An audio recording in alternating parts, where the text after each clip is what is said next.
যুবক, তোমাদের পায়ে হাত দিয়া বলি, 11 মাস কি করলা আমার বিষয় না, সামনের 11 মাস কি করবে এটাও আমার বিষয় না।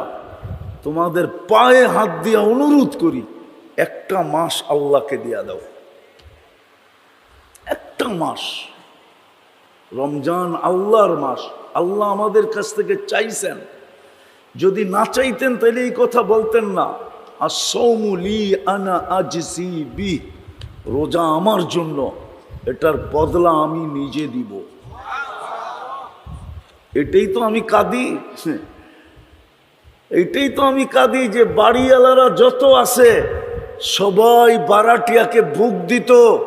খবরদার যদি রমজানে একদিনও ইফতারি কিনলি বা পাকাইলি, যদি বলে কেন, বলছে আমার ঘরের থেকে ইফতারি আসবে, সাধ্য অনুযায়ী যা পারবো আমি ডেলি পাঠাবো। কেননা এক ডোক পানি দিয়া যখন জাহান্নাম থেকে মুক্তি পাওয়া যায়, আমি তোকে রোজার ইফতারি করাবো, আমি জাহান্নাম থেকে মুক্তি পেতে চাই। তাহলে কোনো বাড়িওয়ালা বারাটিয়াকে ইফতারি পাকাইতে দিত না।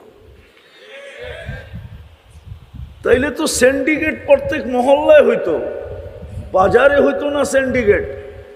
আজকে তো আমার বাজারে সিন্ডিকেট, খেজুরের বাজারে সিন্ডিকেট ভিন্ন, ছোলার বাজারে সিন্ডিকেট ভিন্ন, ডাবলির বাজারে সিন্ডিকেট ভিন্ন, তেলের বাজারে সিন্ডিকেট ভিন্ন, তারপরে কি চিনির বাজারে সিন্ডিকেট ভিন্ন।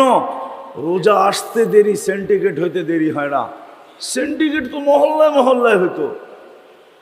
বড় লোকরা মিলা বলতো, ভাই 10 জন মিলাই মহল্লা বুক, ইফতারি আমরা পাঠাবো, কেননা আমাদের জাহান্নাম থেকে মুক্তি প্রয়োজন।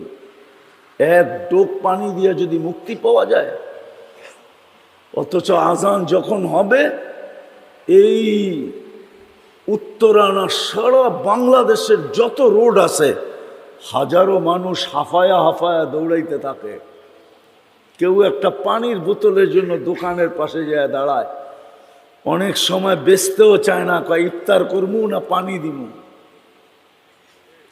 আমার জাতির তো এই অবস্থা, মনে হয় বুঝাইতে পারলাম না। তাইলে তো প্রত্যেক বাড়িওয়ালারা, দোতলাওয়ালারা 3 তালাকে বুক দিত, নিচতলা দোতলাকে বুক দিত, ইফতারি আমি পাকায় পাঠাবো, আমার জাহান্নাম থেকে মুক্তি হওয়া দরকার।